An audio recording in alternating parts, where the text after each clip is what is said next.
तो भगवान श्री कृष्ण के वो चरण कमल कालिए के फणों पर अखंड सुमधुर तालबंध की रचना करते हुए, और वो पैरों से नृत्य होने लगा। तन मूर्ध रत्न निकर स्पर्शाति ताम्र पादाम्बुजु अखिल कला गुरु नर्त। अखिल कला के गुरु, जितनी कलाएं हैं सब श्री कृष्ण के कला समुद्र के एक सीकर भी नहीं। तो भगवान लगे नाचने और नृत्य में इन्हें भी बड़ा आनंद आया। तो नीलमणि के बिंबा विडंबित बिंबा फल भी जिनके सामने अत्यंत लज्जित हो जाते हैं, ऐसे अरुणिम अधरों पर स्मित आ गया भगवान के। भगवान के जो अरुणिम अधर थे उन पर हंसी की, मंद हंसी की, मधुर हंसी की रेखा आ गई। ग्वाल बाल सब देख रहे हैं और कन्हैया नाच रहा है और नाचता हुआ हंस रहा है, पर डर बड़ा भारी है कि ये सांप के फणों पर नाच रहा है ना, न मालूम फण ऊंचा करके कहीं सांप काट ले। पर जब नाचते देखते हैं तो फिर भूल जाते हैं। तो भगवान के नेत्र कमल मानो हंसने लगे, मुख पर हंसी आ गई, नेत्रों में हंसी आ गई। खिलती है ना आंखें, आंखों में हंसी आती है, आंखों में रुलाई आती है, आंखों में गुस्सा आता है। आंखों की आकृति से आकृति विज्ञानी लोग जान लेते हैं कि इस समय ये काम में है या क्रोध में है, लोभ में है। तो भगवान के वो हंसते हुए नेत्र अंतरिक्ष की ओर मुड़े और फिर मनोहर नृत्य की गतियों का प्रकाश होने लगा। तो कहते हैं भाई ये नाट्य बड़ा अद्भुत, जिनकी नित्य नित्य चरण सेविका ये माया नठी सारे ब्रह्मांड को नचा रही है। जिस माया नठी के नियंत्रण में ब्रह्मा शिव सुरेंद्र मुनीन्द्र सभी निरंतर नाच रहे हैं। ये ब्रह्मांड का प्रत्येक सूक्ष्मतम धूल कण से लेकर के महान सुमेरु और एक अत्यंत क्षुद्रतम अणु परमाणु से लेकर ब्रह्मा पर्यंत चेतन समुदाय, ये सब का सब जिस माया के नियंत्रण में निरंतर नृत्यरत है, वे मायाधिपति सकल कलाधिष्ठान भगवान ब्रजेंद्र नंदन आज स्वयं काली फण पर मधुर नृत्य कर रहे हैं। मधुरता है, तांडवता है। काली को ऐसा मालूम होता है कि मानो एक एक बार उसके मस्तक पर बड़ा भारी और बड़ा जला देने वाला वज्र गिर रहा है, और देवता सारा अमर मंडल ये देख रहे हैं कि भगवान का बड़ा सुंदर मनोहर मधुर नृत्य हो रहा है। अब यहाँ भगवान का नृत्य ही हो रहा था, गाने बजाने वाला तो कोई था नहीं, और बंसरी भी अभी इन्होंने खोसे ही रखी थी। तो वाद्यम विनयव सुमुखई नैवोच्चारितै शब्दैहि प्रभु नृत्यति तद्वयम कम समयम प्रतिष्ठिता इति। देवताओं ने, गंधर्वों ने और ये नटनागर को जब नाचते देखा तो इनके मन में आया कि हम भी इसमें ताल में साथ दें। अरे नाचने के साथ बाजा बजे, ठेका लगे, तब वो अच्छी तरह से नृत्य हो। तो भगवान को तो नाचने के साथ किसी वाद्य की आवश्यकता नहीं है। ये गवीय लोगों को, मामूली नाचने वालों को बोले ठेका नहीं लगता तो नाच नहीं आता उनको। पर यहाँ पर भगवान को किसी बिना झंकृति की, किसी ताल मृदंग की, किसी ठेके की आवश्यकता नहीं। न सही वाद्य यंत्र ये अपने मधुमय कंठ से ही थई थई करने लगे, अपने आप ही ताल देने लगे। दिगंत गूंज गया इनके श्रीमुख की से निकले हुए मधुर रव से। तो तदी जन जो रहे गंधर्व सिद्ध सुर चारण सुर सुंदरिया, इन सब के प्राणों में एक निनाद उठा और वे नील सुंदर के नीलमणि के थई थई नाद और शब्द के साथ ही उनकी स्फूर्ति हुई। यो हो, ये तो बिना ही वाद्य के और अपने मुख से ही थई थई उच्चारण करते हुए प्रभु नृत्य कर रहे हैं। फिर हम लोगों के लिए ऐसा अवसर कब आएगा? हम फिर किस चीज की बाट देख रहे हैं? ऐसा नाचने वाला मिले और फिर उसके साथ ताल मिला लें, इससे बढ़कर सौभाग्य देवों का, किन्नरियों का, किन्नरों का, गंधर्वों का होगा कहां से? तो सारे के सारे ये नाच उठे। तो प्रेम मग्न उन गंधर्वों ने नीलमणि की ताल और लय के साथ अपनी ताल और लय मिलाकर मधुर मधुर तान छेड़ दी। स्वर्ग के चारण मृदंग प्रणव आनक इत्यादि बाजे बजाने लगे और श्री कृष्णचंद्र के वो नित्य चरण विन्यास के साथ साथ एक एक करके ताल देने लगे। ये मधुर मधुर गीत गाते हुए तमाम सुरगण और सुर सुंदरियां वो नंदन कानन के मंदार पारिजात आदि पुष्पों को चयन करके रास राशि उन्होंने अपने अपने सब आंचल भर लिए, अंजलि भर ली और भगवान के चरण कमलों पर पुष्पों की मानो अविरल धारा बरसने लगी। अब वो देवता और देव सुंदरियों के द्वारा वो प्रक्षिप्त उत्सर्गीकृत स्नेह सिक्त श्रेय से सने हुए वो कुसुम समूह से, पुष्पों से और भगवती कालिंदी का प्रवाह मानो भर गया, तमाम फूल ही फूल हो गए वहां पर। और सब के सब सिद्धगण वहां पर खड़े हो गए आकाश में, अंतरिक्ष में, और उन लोगों ने ऊपर से ही हरिचंदन, कुमकुम, सौरभमय चूर्ण इत्यादि बिखेरने शुरू किए। पूजा चलने लगी। तब पार शुरू हुआ। तम नर्त मुदित मवेक्ष यदा तदा तदीय गंधर्व सुचारण देव बधुआ प्रीत्या मदंग पणवान कवाद्य गीत पुष्पोपहार मतुरी ससूप सेदु। भगवान की पूजा होने लगी। भगवान नृत्य कर रहे हैं। गंधर्वों का स्तवन चल रहा है। गद्य पद्यमयी भगवान की दिव्य स्तुतियां हो रही हैं। उसके अनुरूप ही, नृत्य के अनुरूप ही ताल संकेत की व्यंजना चल रही है। और भगवान अखिल कला निधि भगवान श्री श्याम सुंदर उसी ताल और वृत्त से बंधे हुए मानो नृत्य कर रहे हैं। अब वो जब ये ताल में ताल मिलावे तो इनकी ताल को कौन बिगाड़े, और ये अपनी ताल से नाचे तो इनका साथ कौन दे? तो अभी तो ये अपनी ही अभी तो ये ताल में ताल मिला के नाच रहे हैं। एक फन से दूसरे फन पर तुरंत पैर पड़ता है। एक फन उठा उस पर पैर रखा, दूसरा फन नमित हुआ उससे उठा तीसरे पर रखा।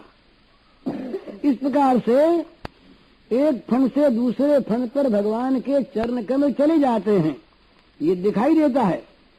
पर वो गए हैं ठीक ठीक ताल के विराम के समय ही। ऐसा नहीं कि बेताल पैर उठा और बेताल पैर पड़ गया हो। सिद्ध चारण गंधर्व इत्यादि जो हैं कोई भी देख नहीं पाता कि कैसे चरण उठा और कैसे गिरा, परंतु ठीक ताल से हुआ काम। अब इन्होंने देखा कि अपना जो नृत्य है ये इन सिद्ध चारणों की और गंधर्वों की ताल पर ही रहे। तो फिर श्री कृष्ण का अद्भुत नृत्य क्या हुआ? तो इन्होंने फिर अपनी कला, ये तो कला समुद्र हैं, तो गंधर्वों ने देखा कि ठीक ताल पर नाच रहे, इन्हें नाचना आता है। तो भगवान परम स्वतंत्र उनका नृत्य अत्यंत मादक, अत्यंत मनोहर। चारण गंधर्वों ने कहाँ शिक्षा पाई इनके नाच की? वो तो बेचारे किसी कला के ग्रंथ को लेकर और किसी कलाविद से शिक्षा पाकर कला सीख रहे हैं।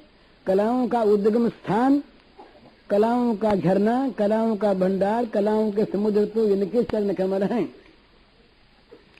तो अब इन्होंने जब अपनी तान छेड़ी, अब गंधर्वों की साध्य नहीं रही कि इनके साथ ताल मिला सके।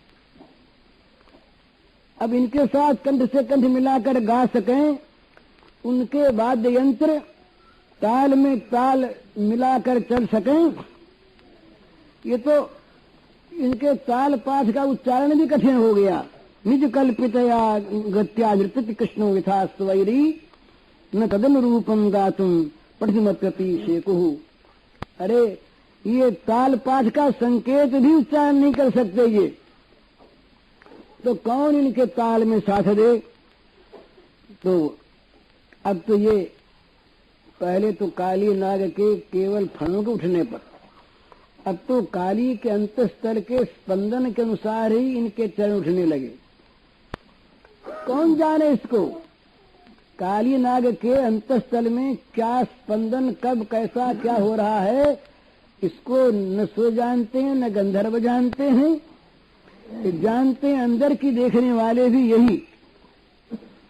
तो भगवान का विचित्र नृत्य होने लगा। गंधर्व भी सारे देखकर चकित हो गए कि ये तो हमने कभी देखा ही नहीं, ये इसका क्या नाम रखे, नवीन नृत्य ये भगवान का। तो नृत्य के आवेश में भगवान नई नई भंगिमा, नई नई गति का सृजन करते हुए अत्यंत मनोरम नृत्य करने लगे। अब लेकिन काली नाग पर जो जो उसके फणों पर चरण टिकते हैं, उसके फण, उसके मस्तक मानो चूर चूर हुए जा रहे हैं। तो एक ओर तो भगवान अपनी नृत्य का आनंद ले रहे, एक ओर अपनी नृत्य कला से समस्त नृत्य विद्या विशारदों को विमोहित कर रहे, और साथ ही भगवान ये खल संयमन की लीला भी इनकी चले, दुष्ट दमन की लीला जो है, दुष्ट दलन की, ये भी साथ साथ संपन्न होती जा रही। मनो इनके फणों पर चरणाघात से तो काली के जीवन दीपक मानो बुझते हुए से जा रहे हैं, मंद मंद गति उनकी हो रही। तो कितनी देर तक बेचारा सह सकता? ये दक्षिणो ननमतिंग सतैक शीष्ण तत्तन ममद खरदंड धरो नृपातई क्षीणायुषो भ्रमत उल्वन मासितो संग नस्तो भवन परम कश्मल मापना। बस जिसको मस्तक को उठाया उसने, उसी पर इनका पैर गया। तो उसके मुंह से जहर उगला जाने लगा, खून बहने लगा, और बड़ी बुरी दशा उसकी बेचारे की हो गई। उसकी आयु क्षीण सी होने लगी। अब उसके नाकों से अनर्गल खून की धारा बहने लगी। वो अत्यधिक भार से मानो मूर्छित सा होने लगा काली नाग। अभी आकाश से तो फूलों की वर्षा हो ही रही है, पुष्प ही प्रभुजित ये पुराण बरस रहे हैं फूल। अब इस देवद्रोही काली का गर्भ चूर हो गया। देव समाज तो देख के प्रसन्न है, उनकी तृप्ति नहीं हो रही है नीलमणि के चरण सरोवरों में कुसुमों का अभिनंदन करने में। वो तो फूल बरसाते बरसाते कभी लगाते नहीं और बरसावें, दौड़ दौड़ करके फूल ले आते हैं नंदन कानन से ताजे ताजे, और भगवान पुराण पुरुष के पादारविंद में अर्पण कर रहे हैं। लेकिन वो अर्पण ही कर रहे हैं ऊपर से, ये झांकी तो यहाँ मिल रही है और नृत्य हो रहा है काली के मस्तक पर। देवताओं का तो हृदय ध्यान में स्पर्श नहीं कर पाता इन चरण कमलों का, लेकिन देवता बड़े प्रसन्न हैं। कालीनाग का तमाम बल नष्ट हो गया। उसका गर्भ शमित हो गया, शारीरिक शक्ति उसकी प्राय चली गई, क्षीण हो गई, निराश हो गया कि अब इस प्रकार का तो कभी अवसर जीवन में आया नहीं, ये अंतिम क्षण है बेचारा यूं। तो जब मनुष्य में निर्वेद आता है, जब मनुष्य के सारे साधन, सारा शक्ति बल कुंठित हो जाता है, तब वो किसी विशेष शक्ति का सहारा ढूंढता है। खास करके जो लोग सांसारिक भोगों को, अधिकार, अर्थ, बल इत्यादि को प्राप्त करके जो उसके मद में पूर्ण रहते हैं, उनका जब तक मद चूर्ण नहीं होता तब तक तो वे समर्थ की ओर, भगवान की ओर कभी ताकते ही नहीं। वो ताकते निरंतर अपने भौतिक बल की ओर, अब की हम कर लेंगे, अब की हम कर लेंगे, इस कला से, इस कौशल से, इस विद्या से, इस शक्ति से, न मालूम किस किस भौतिक साधन का वे स्मरण करते हैं और निरंतर उसी का आश्रय करते हैं। और भौतिक बल का आश्रय करने वालों के पास बच जाती दो ही चीज, ऐसा कर लेंगे और जो बाधक होगा उसको नष्ट करेंगे। काम क्रोध परायणाः, असुर भावापन्न जो प्राणी होते हैं, जिनके जीवन का संबल होता है केवल सांसारिक प्राणी पदार्थ ही,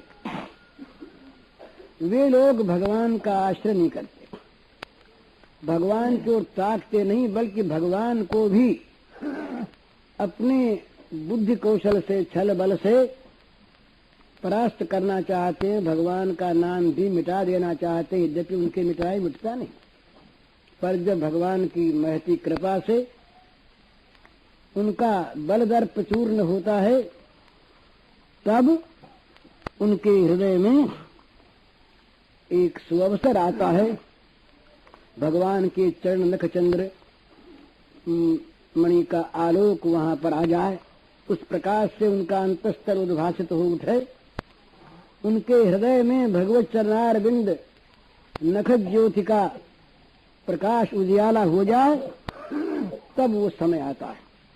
तो काली का मन, काली की बुद्धि, उसका शरीर, उसकी इंद्रियां, उसके प्राण जब विकल हो उठे, तब उसके हृदय में एक ज्योति जगी और उसी प्रकाश में उसने अब पहचाना कि तेरे सिर पर कौन नाच रहा है। स्मृत्वा चराचर गुरुम पुरुषम पुराणम नारायणम तमर्णम मनसा जगाम। अब शरीर में ये शक्ति तो रही नहीं कि वो स्पंदित भी हो सके। अब वो शरीर अपने आप नमित हो करके, झुक करके भगवान के चरणों में साष्टांग कर ले, उनके चरण सरोजों पर न्यौछावर हो जाए, ये शक्ति भी उसमें अब नहीं रही। अब मानो अंतिम श्वास सा, तो मन ही मन भगवान का स्मरण करके वो पुकार उठा। अब वो जो नाग वनिताएं थी, नाग वधुएं, ये पहले अपने आ चुका है कि वो बहुत दिनों से श्री कृष्ण चरणारविंद की अभिलाषिणी थी। ब्रजनंदन जब पधारे उनके नागालय में, उस समय उनको देख करके उनके चित्त में बड़ा आकर्षण तो हुआ, हर्षोत्फुल्ल हो गया उनका हृदय, परंतु वे पहचान नहीं सकी।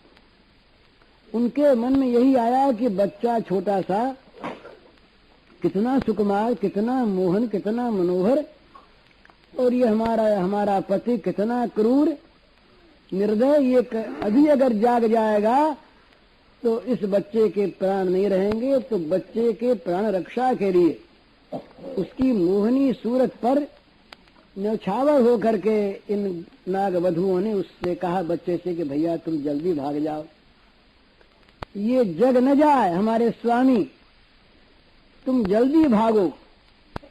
पर वो तो भागने के लिए आया ही नहीं था, वो तो आया था कृतार्थ करने के लिए, भागता कैसे? तो भागा नहीं। उसके बाद ये लीला संपादित हुई सारा का सारा बल दर्प चूर्ण हो गया। अब अकस्मात उन नाग बधुओं के हृदय में भी एक आलोक, एक प्रकाश जाग उठा। उन सब ने देख लिया कि हमारे चिर जीवन के जो आराध्य प्राणाधार हैं वही तो ये हैं। परंतु साथ ही उनकी दृष्टि गई अपने पतियों की ओर, अपने पति की ओर, तो देखा कि ये तो अब महाप्रयाण का समय उपस्थित मालूम होता है। अत्यंत शक्तिहीन हो गया सारा शरीर, जिसके एक एक श्वास से, श्वास की फुटकार से तमाम जल उद्वेलित हो उठता। वो मानो निश्वास सा हो रहा है, जड़ सा हो रहा है, स्पंदन शक्ति उसमें नहीं, हिलडोल नहीं सकता वो। इस प्रकार की अवस्था जब उन्होंने देखी तो वे नाग बधुएं एक और भगवान के चरण प्रांत को पाकर पहचान कर कृतार्थ हो रही, और मन में आश्वासन भी आ रहा कि जिन भगवान के चरण का स्पर्श काली के मस्तक ने प्राप्त कर लिया, वो काली तो अब सदा के लिए सुरक्षित हो गया। पहले भगवान के हस्तकमल टिके, फणों का दमन किया ना भगवान ने, बायां हाथ मस्तकों पर उसके रखकर, उसके बाद ये चरण सरोवर तो न मालूम कितनी देर तक किस किस प्रकार से ये फणों पर नाचते रहे, तो काली तो सदा के लिए सुरक्षित हो गया। ये आरक्षा जीव की तभी तक है जब तक वो भगवत चरणारविंद की सुरक्षा में नहीं आता, तब तक तो ये नित्य ही आरक्षित है। अपने को सुरक्षित माने पर नित्य आरक्षित है। पर जब भगवान के चरण कमलों का आश्रय प्राप्त हो जाता है, किसी प्रकार वे चरण कमल टिक जाते हैं मस्तक पर, तो सुरक्षित हो जाता है। तो नागवधुओं के मन में दृढ़ हो गया निश्चय ये कि अब ये ठीक ठीक सुरक्षित हो गया। पर साथ ही मन में दो बातें पैदा हुई कि भगवान श्याम सुंदर सामने, तो कुछ कहकर वाणी को सफल किया जाए, ये मौका कब मिलेगा।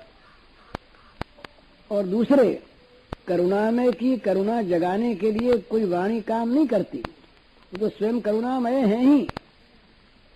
परंतु ये सती साध्वी देवियां हैं ना, पति का मरण काल उपस्थित सा, जी जाए बड़ा अच्छा, नहीं तो भगवान विशेष कृपा करें और भी। तो वे सब नाग बधुएं नम्र स्वर में भगवान की स्तुति करना उन्होंने आरंभ किया। वे बोली, न्यायो हि दंडकृत किल विशेष्यन् तवावतारं खल निग्रहाय रिपुसुता नाम तुल्य दृष्टेर्धत्से दमं फलमिवानुशंसन् अनुग्रहोऽयं भवतः कृतोहिनो दंडो सतां ते खलु कल्मषापः यद्दण्डशूकत्वममुष्य देहिनः क्रोधोपिते अनुग्रहेव सम्मतः तपसु तप्तं च मनेन पूर्वं निरस्तमानेन च मानदेन धर्मोऽथवा सर्वजनानुकम्पया यतो भवास्तुष्यति सर्वजीवः कस्यानुभावोऽस्य न देव विद्महे तवाङ्घ्रिरेणुस्पर्शाधिकारः जद्वाञ्छया श्रीललनाचरत्तपो विहाय कामान् सुचिरं धृतव्रता न नाकपृष्ठं न च सार्वभौमं न पारमेश्यं न रसाधिपत्यं न योग सिद्धिर पुनर्भमं वा वाञ्छन्ति यत्पादरज प्रपन्नाः। देवियां नागवधुएं कहने लगी, मानो उनकी जिह्वाओं पर भगवान की प्रेम रस धारा का स्पर्श हो गया। ये भगवान के स्तवन के साथ साथ ही भगवान की कृपा और भगवत कृपा प्राप्त भगवत प्रेमियों के हृदय की धारणा, अनुभूति, इसे भी व्यक्त करने लगी। ये स्तुति क्या है, मानो एक बड़ा सुंदर पाठ है भगवान की ओर जाने वालों के लिए। भगवान का स्वरूप जाने और भगवान के से क्या किस प्रकार से प्रेमी जन व्यवहार करें ये बताने के लिए। तो नाग पत्नियां बोली, महाराज ये तो सर्वसिद्ध बात है, सब जानते हैं कि आपका यह अवतार हुआ ये दुष्टों के दमन के लिए, दुष्टों को दंड देने के लिए, और जो अपराधी हो उसको दंड देना उचित ही है, खल निग्रह के लिए आपका अवतार। लेकिन महाराज ये आपके दंड में औरों के दंड में बड़ा अंतर है। दूसरे लोग किसी को दंड देते हैं तो वो दंड देते हैं शत्रु मानकर, उसके द्वारा उसके प्रति मन में विपरीत बुद्धि रखकर। पर आपका दंड कैसा है? जैसे माँ बच्चे को मारे। कभी माँ स्नेह भरे हृदय से और बच्चे को दंड दे, बच्चे को डांटे, तो वो दंड है या स्नेह धारा है? तो दूसरों के मनों में तो शत्रु और पुत्र में भेद है, पर आप में शत्रु और पुत्र का भेद नहीं है। आपके मन में सभी के प्रति, जैसे पुत्र के प्रति माता की पिता की स्वाभाविक स्नेह धारा बहती है, इसी प्रकार तो भगवान आप अगर किसी को दंड देते हैं, रिपु सुता नाम तुल्य दृष्टि, समान दृष्टि है पुत्र और शत्रु में, तो वो दंड देते हैं किस लिए? कि उसके पापों का प्रायश्चित्त कराने के लिए, उसका परम कल्याण करने के लिए, और कोई हेतु नहीं। और महाराज आप जो कुछ करते हैं उसमें केवल आपकी कृपा ही भरी रहती है। अनुग्रह होयम भवतः कृतो हिनो, ये हम लोगों पर आपका बड़ा ही अनुग्रह हुआ। माने भगवान के द्वारा जो कुछ भी हमारे लिए विधान होता है वो प्रत्येक विधान हमारे मंगल के लिए होता है। भगवान मंगलमय हैं, भगवान सर्वज्ञ हैं, भगवान सर्वशक्तिमान हैं, भगवान निर्भ्रांत हैं, और साथ साथ भगवान हमारे सुहृद हैं। अमंगल उससे हो जहाँ मंगल हो। अरे कोई अमृत के भंडार में से किसी को जहर देना चाहे तो देगा कहाँ से? जहर उसके पास है ही नहीं, जहर देगा कहाँ से? इसी प्रकार से भगवान की प्रभु मूर्ति कृपामयी है, मंगलमय भगवान, कृपामय भगवान।